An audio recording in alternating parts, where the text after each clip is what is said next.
Hey everyone, welcome to this issue of the Agency Accelerator podcast. Now, I know that business development has been at the forefront of many clients' minds over the past few months, as perhaps word of mouth and referrals have dried up a bit. So they need to think about winning new business, and they also need to think about how they might pivot their agencies and so on. So I'm really excited to have Brad Smith with me today, who is a business development expert. And we talk about everything to do with business development, how to nurture word of mouth referrals, how to explore new ideas and make sure that you are thoroughly researching and validating them before you move forward. And Brad is going to share with you 5 key questions that you should be asking your current clients to make sure that you are retaining and growing them and having a fantastic relationship for the long term. He also shares some of the typical mistakes he sees agencies making, as well as some tips on some business development strategies that you should be focusing on now. So this is an action-packed episode, and let's get on with the show. Accelerate your agency's profitable growth with tools, tips, and value-added interviews with your host, agency owner and coach, Rob DaCosta. I know it's been a challenging environment for agencies in 2020, having to juggle providing excellent service to their current clients so they don't lose any of them, whilst also trying to find some time to do some business development to avoid that dreaded feast or famine. I also know that when people are in that famine position, they tend to panic and they make poor decisions, such as taking on the wrong clients or discounting their fees, which is a quick road to a lot of stress. So I was keen to do a podcast episode focusing on business development, and particularly business development in this current 2020 environment that we are in. So I am really excited to have Brad Smith from Succeed.Digital with me today. And Succeed.Digital helps agencies generate quality leads. Brad, that's probably a really poor introduction, so you'll be better off if I hand over to you to tell a little bit about what Succeed.Digital does. No problem, Rob. Well, thanks for the intro. In a nutshell, that's certainly one of the key offerings that we have. A slightly elongated version of that is to say that Succeed.Digital helps with all aspects of new business growth strategy. So our strapline is consult, support, do. We typically get brought in by agencies who want to either grow their new business pipeline, improve the quality of their short-term, mid-term and long-term pipeline, but we also get heavily involved in propositioning, positioning, pitch doctoring, proposal reviews, basically helping agencies be the best version of themselves, winning more, closing more and converting more than ever before. Brilliant. Well, that's a good introduction. So you're the right person for the job today. So tell me, what have you seen? What are the biggest changes you've seen in the business landscape for agencies in this strange year of 2020? It's been quite a few. COVID now has almost become just, a piece of modern history that we're living through. And it's almost hard to remember 7-8 months ago it not being here. It's become so normal, and I'm not going to use the term new normal because I hate it, but you know what I mean. I think the thing that stood out for me is that agencies, there's sort of 2 different problems that have arisen. There are those who went into literal lockdown mode and thought, we're always going to be okay, we'll keep doing what we're doing, we've got a client base, we'll be safe. And some of those clients and some of those agencies have literally fallen off of a cliff, and it's a real shame to see, especially in the likes of travel, hospitality, etc., sectors which have obviously been very, very well impacted. That's had a massive negative impact on a lot of those agencies. And then there's another type of agency who has used this opportunity to say, okay, just because we've always done this isn't going to work moving forwards. And they've used the opportunity to really challenge their thinking, maybe even to question and challenge the industry or the sector or the type of work that they can look at, review, and have a high propensity to win. And obviously, everybody ends up having to do the second if the first fails, but it's a question of who does that from the beginning and who capitalizes on that opportunity. Generally speaking, has a better chance, I think, of then being able to to sort of get a foothold, get a leg up, get ahead of the game, and have a better chance of converting more of that business. They're the kind of two key things I've seen as real problems. And off the back of that, I think there have been some agencies who, certainly in recent weeks and months, have definitely seen a turnaround. In fact, I had a lovely conversation with an agency this morning who said a number of their projects that were all looking really likely pre-COVID, which literally did fall off a cliff, about 70% of those have come back over the last 3 or 4 weeks. So I think that's positive. But I've also had conversations with agencies in the last couple of weeks who said we've seen our pipeline go from £300,000 to zero. So there's definitely two extremes there, Rob. Yeah, and I think I completely concur with that. I think at the beginning of this pandemic, there were some agencies who thought we'll just hold our nerve, get our heads down, wait this out because it's only going to last a few months and then carry on as normal. And of course, well, first of all, they found out that this has gone on a lot longer than a few months. And second of all, a lot of their clients were panicking and cutting costs, which often look like cutting out agencies. And as you say, then there's the other agencies that have thought, well, how do we continue to serve our audience and, maybe alter our offering slightly to continue to serve our audience so that we are seen as a really valued partner that can't be let go. So I sort of can completely concur with you. Now, I think another sort of dimension to that has been, and I'm interested to get your view on this because I saw a conversation going on LinkedIn this morning about this, but I think before the pandemic, there was a lot of businesses that would say, well, look, rather proudly that we get all our business through word of mouth and referrals. Mm-hmm. And I think the conversation I saw on LinkedIn, which I completely agreed with, is that during the pandemic, where we've had a lot less face-to-face interactions, those word of mouth referrals have tended to dry up. So people who have relied on new business coming through word of mouth and referrals have suddenly found that as a channel that's no longer working. Is that something you've seen as well?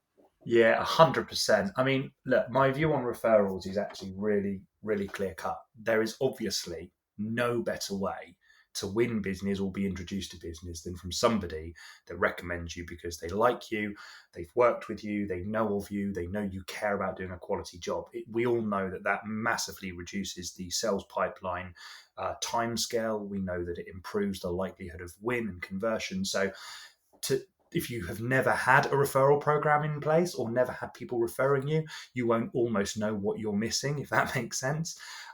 Having said that, if you have a business, which a lot of agencies do, which typically 70, 80% of their leads often come through that sort of referral, or they have ambassadors and advocates for their brand that will refer and recommend them in. Suddenly, when that goes, as you say, often as a result of not having the same level of opportunity for networking and face-to-face time, it does leave a massive hole. I refer to referrals, this is just my personal view on this, I refer to them as an inconsistent consistency.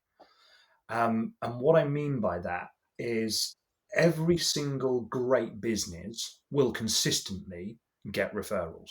If you do a good job, people know you, like you, trust you, happy with what you do, they will refer you to someone else at some point. That is the consistency. The inconsistent consistency is that you cannot base your business on a bunch of lovely people that would all recommend you and base a pipeline upon that just happening month in, month out, and starting to have a really solid target that you rely will be met upon a whole bunch of really nice people who are all outside of your immediate, if you like, circle of control.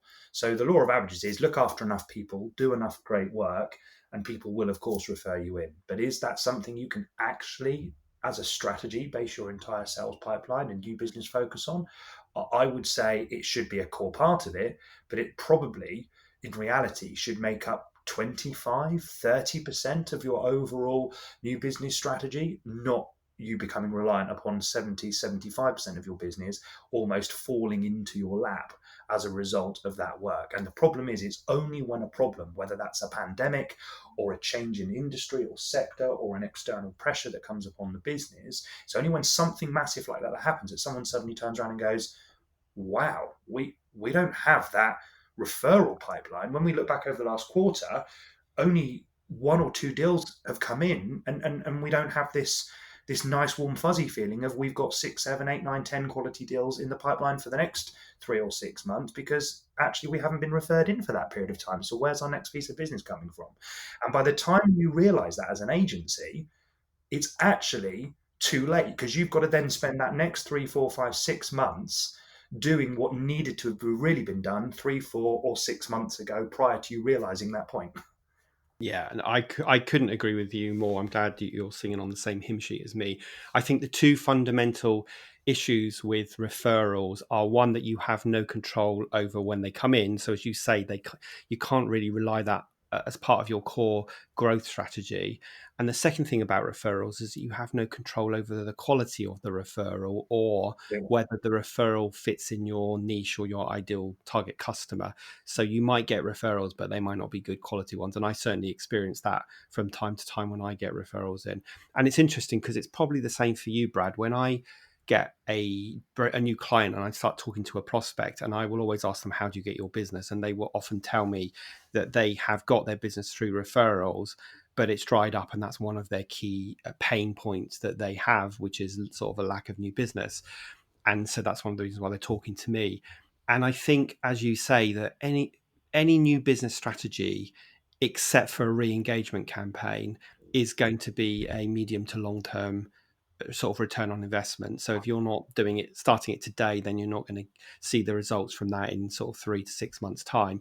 As far, you might have a different view on this, Brad, but the only thing I can think of that might give you a short term return on investment when you're in that famine place, which is not a good place to be, to look inwards and to reach out to past clients and current clients to see if you can upsell or see if they can refer you in. I 100% concur and agree with everything you just said. I think there are other ways of creating short-term pipeline. But before perhaps I go into that, there is a caveat to this. Short-term, mid-term, and long-term pipeline, without, we could spend a couple of hours just going through that in itself, but to kind of give a very quick whistle-stop tour of how I break those things down. A lot of agencies, whether they're branding, design, development, systems integrators, design and build, whatever, digital marketing agencies, will often, even if it's subconsciously, they may not be as blunt about it as I'm being with you, will often really only care about what comes in the next 3 months. A lot in the subconscious have a short-termist view. And the reason why this happens is because we've all got bills to pay. We've all got, a number of us have got families to feed.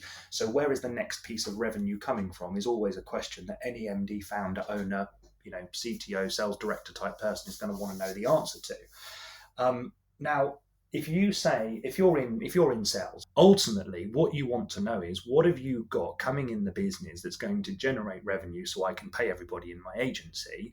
And you don't ever ask the question, or very rarely do you ask the question, what have you got scheduled for 12 months time or 9 months time? You'll very, very rarely hear it. All sales meetings are typically focused around that month and that quarter.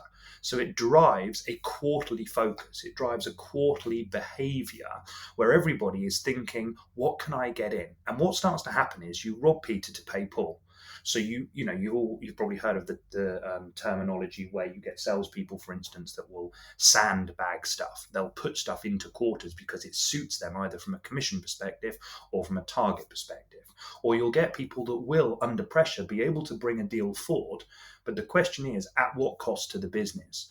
So if closing a piece of business a month early means you make 24% less revenue than you would have done had you held it off for a month, was that actually a wise business decision? Or should that have been a midterm pipeline deal that came in the month when it should have come in at 24% higher than it would have done had you not tried to push it through?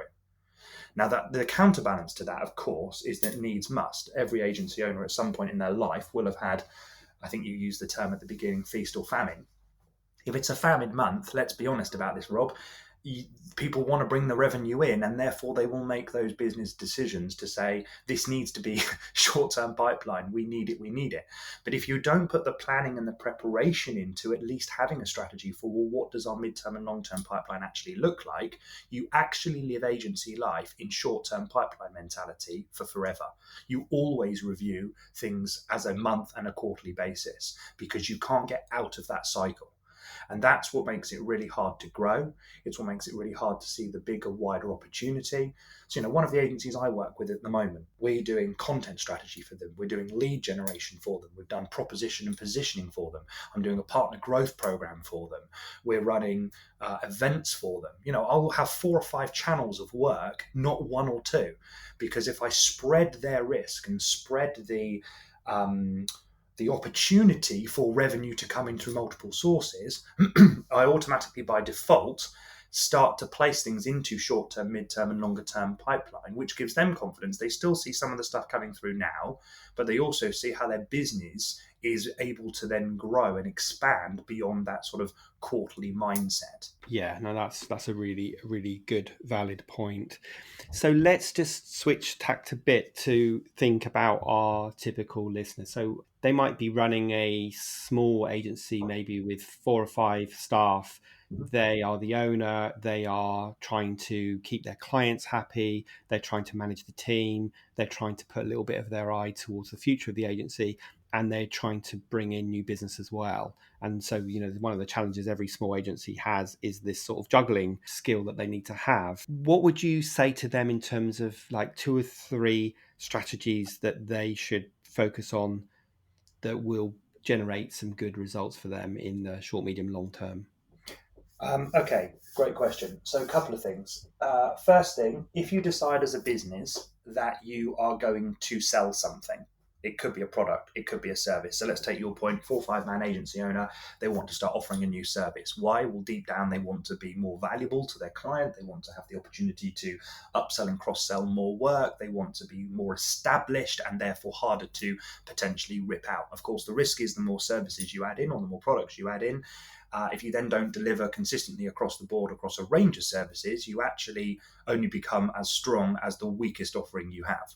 Actually, it can become the very thing that kind of gets you kicked out and replaced by another agency. So there's a real balance there. But if we go with the fact that, maybe this 4 or 5 man agency or even slightly bigger is looking to increase their services, the simplest thing you can do, and it's so often forgotten, is go back to your existing customers and ask them, would they perceive you to be even more valuable, more helpful to them if you offered this service? And is it something that they would actually benefit from seeing or from using or from having? And it sounds like such a simple question. It's like, well, surely that's obvious. I can promise you faithfully, it's so often not asked. It's assumed by an owner or an agency founder or director, well, this is a great idea. Of why wouldn't people like it? Others are doing it. And then they go out to sell this product or service to their clients, and 1 or 2 maybe bite on it, or maybe 1 or 2 new business prospects bite on it, but it doesn't have quite the take up that perhaps they thought it would. And that's because actually they don't know their customers' needs as well as perhaps they thought they did.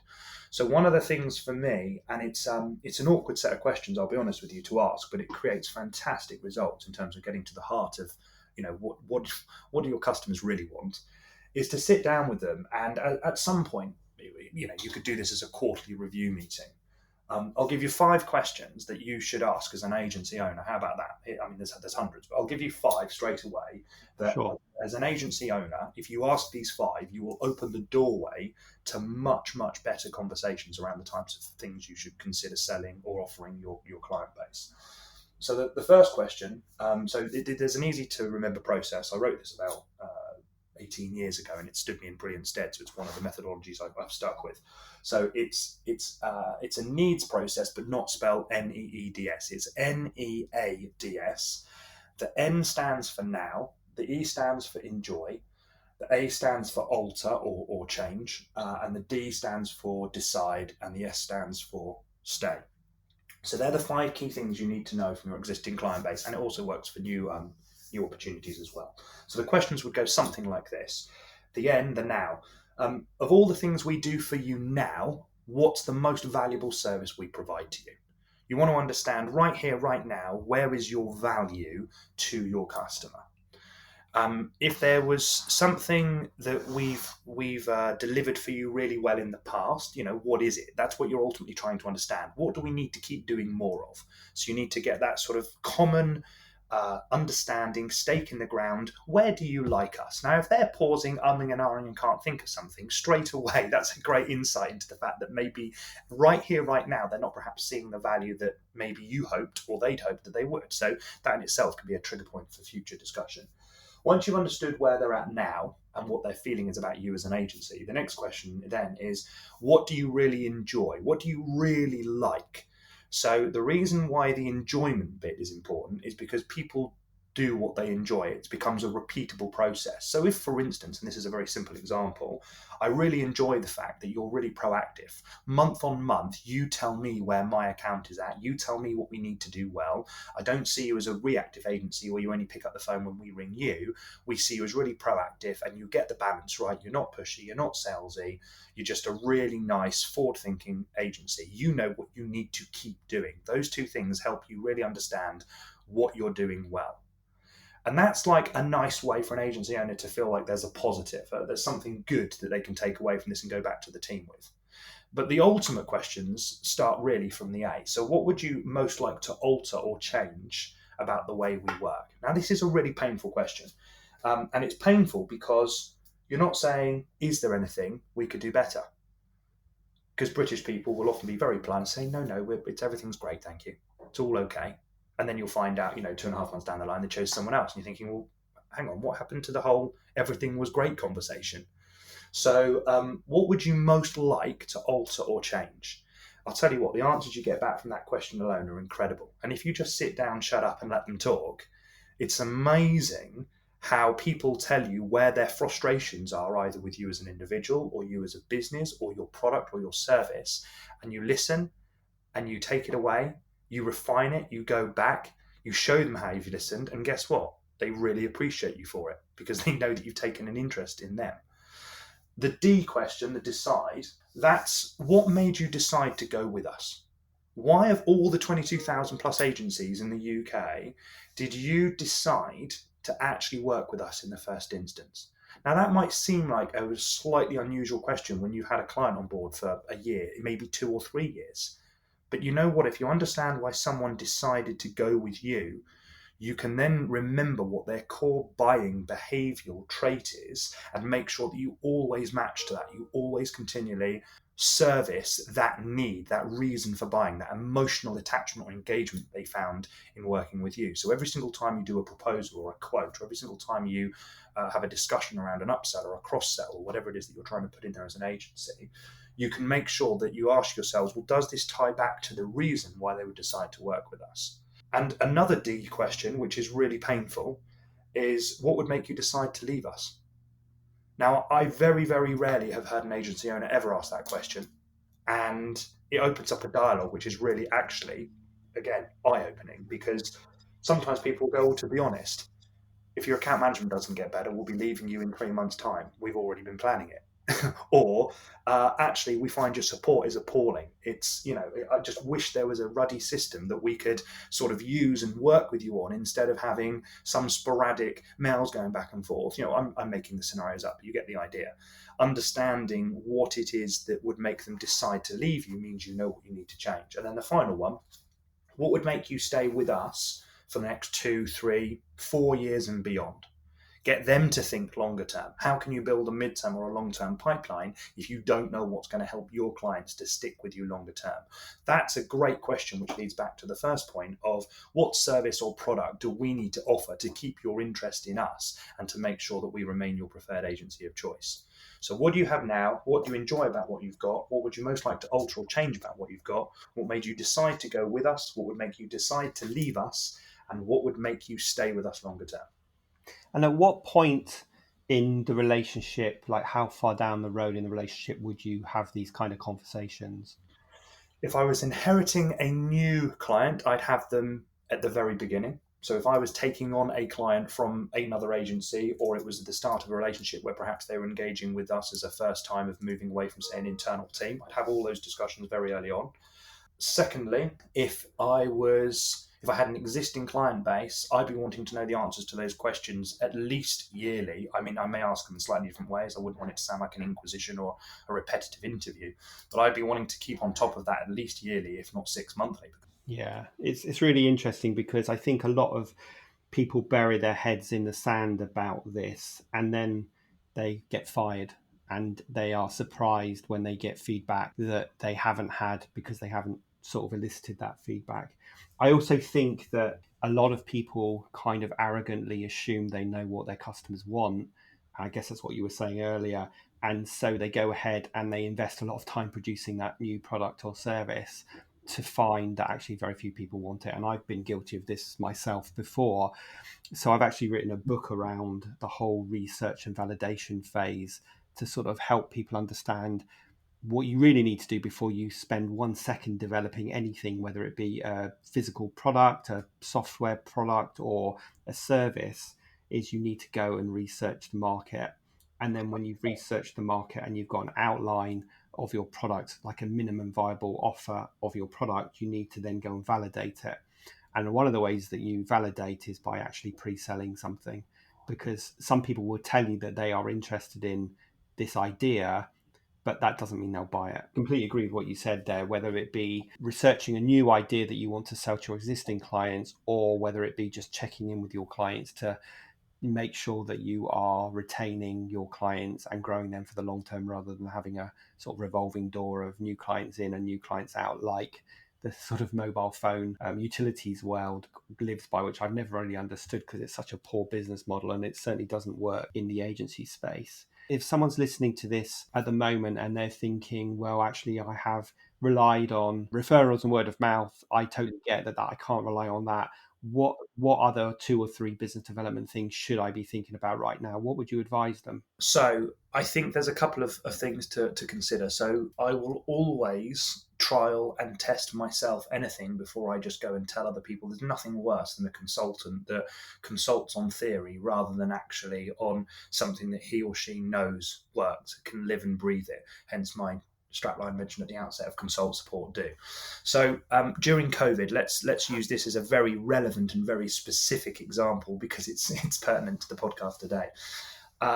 I obviously, like most, realised at the start of COVID that there was going to be potentially a shortfall of business. I could obviously see that the hatches were going to be battened down and people maybe were going to have an aversion to spending, or certainly want to hang on to their revenue they did have for a longer period of time, until such time where they were comfortable as to where the world was going. So with that in mind, I made a decision, which was personally right for my business, but at the time I had to test that to know that I would go and give away some of my expertise, my resource, and my time.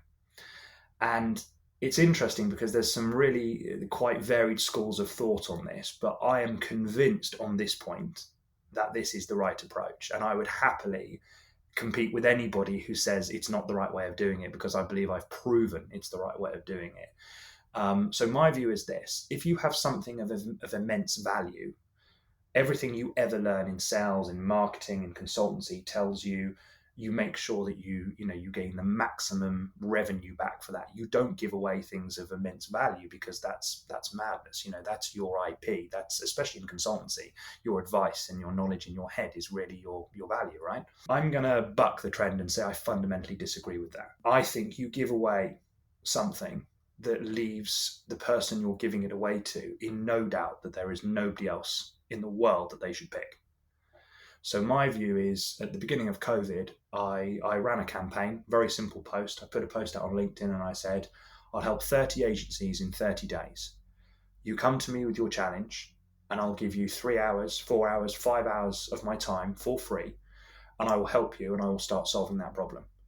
And if we can finish it in the time and it solves the whole problem, fantastic. If it puts you on the right trajectory for then knowing how to solve the problem yourself, then that's fine as well. In 5 days, I'd had 8,500 views, 30 signups, and I then spent 5 weeks of my life giving away that time for free. And it was the best thing I ever did. 8 weeks after that, I won 8 deals in 8 weeks. I then subsequently, off the back of that, have had business after business coming back and ordering all through COVID. Some of those businesses I went out and helped initially, other businesses who referred in me as a result of the work that I'd done with them to businesses that I'd never ever had an engagement with.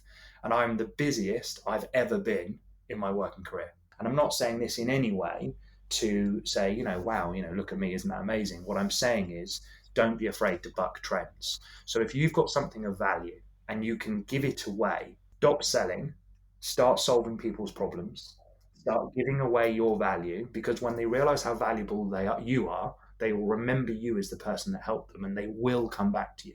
They will work with you, whether it's in a week, in a month, in 6 months, in a year. The methodology I use is this. It's 4 stages. Know me, like me, trust me, help me. If I am not at the table and you don't know me, I don't ever get invited to stay for pudding, for dessert, whatever. If you know who I am, you know what I do, you have an opportunity to hopefully get to like me, you have an opportunity to trust me, and then you have an opportunity to either use my services or you have an opportunity to refer me on to someone who you know will benefit from my services. And then those inconsistent consistencies that we mentioned earlier on actually become far more consistent than ever before. But at the same time, you're continually building on your own short-term, mid-term, and long-term pipeline, because not only are you getting referred into places, you're generating your own opportunities by continually providing value and help to people. And all you've got to do and decide is, at what point do I want to turn the tap on and off? So you capitalize in a year how many days or hours or weeks you're willing to give of your value and of your time, and you do it without expecting anything back. Turn the tap on, help people, and watch what happens. I completely agree with you. I always tell my audience that when they are focused on their external comms, it should be a balance of 80% providing value and 20% selling. And a lot of people are thinking, yeah, but if I give away the value for free, then they won't need me. But as I tell people, everything is out there. There's nothing original. If someone can be bothered to spend hours and hours and hours searching on the internet, they can probably piece together the things that you do for them and do it themselves. But that would take time, which is usually their most valuable commodity. So people are not paying you necessarily to do the thing, they're paying you to lead them through that process. And so we shouldn't be scared of giving away value. And one of my key lead magnets for my getting people into my world and getting them into my know, like, trust funnel is giving away my book, which I sell on Amazon for £6, and then giving away 3 training sessions that are providing even more value, that dig into the topics of the book in even more depth. And that's just giving away a ton of value, because of course, if you can demonstrate to somebody that you know what you're talking about, that you can help them, you understand the pains and the challenges that they face,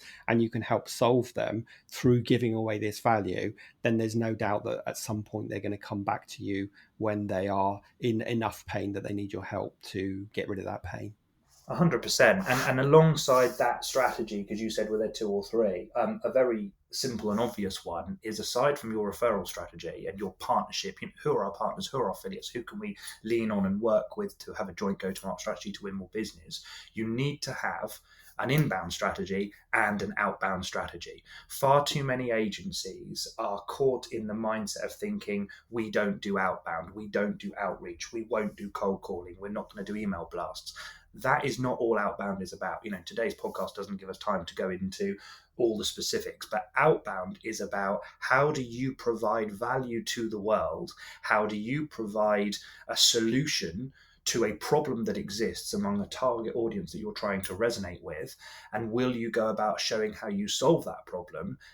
So then that generates an inquiry of either, yes, I'd love to know more, I'd love to talk to you about this, we're suffering from this problem, or it generates inbound inquiries off the back of the thought leadership and the content strategy stuff that you're writing and putting out there. Yeah, that's good advice. I mean, I've done podcasts in this series before about the importance of building a mailing list, and how, if you are truly adding value to your audience, why would you not be mailing them regularly? It's when you're spamming them and just trying to sell that it doesn't work. And I also think, which is kind of what you're saying, is that, do a few things really well and really consistently, rather than trying a couple of things, deciding very quickly they don't work, and then moving on to the next shiny new object. Because, as we said earlier, all of these strategies really are medium to long term. So if you don't invest in doing them consistently over the medium to long term, you're not going to get any return from those efforts.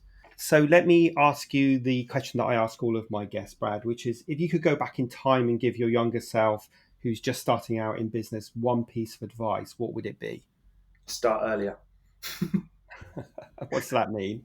So I've been in digital for I'm currently almost 39, and I joined the world of digital when I was 20, and it took me, at least I should say, in just over two and a quarter years ago now, to go, I should just be doing this for myself. I'm so busy, kind of helping everybody else. And actually, I love what I do. Every single day I genuinely get up and I love making a difference. I love working with agencies. I love tackling their problems and their challenges and helping to solve them. My simple summary is, if you've got an idea in your head and you think it can work, go make it happen and be willing to fail fast, learn from it, pick yourself up and go at it again. I mean, I've been self-employed since 1992, so a long time. I think when times are tough, like at the moment, when you're self-employed, your success is your success and your failure is your failure. Mm. And when you're working in an organization and you have no idea about the politics and what their concerns are in terms of this pandemic and redundancies, you don't have a lot of control over that. So I'm very happy to be self-employed right now. And I always say, if someone offered me £500,000 to take a job, I'd say no, because I still love what I do after all these years. So Brad, it's been really, really good talking to you. There's so much we could talk about on this topic, but I think you've provided some really good nuggets of information that people can take from this and go and start applying. And that's what I love about having guests that can provide practical advice.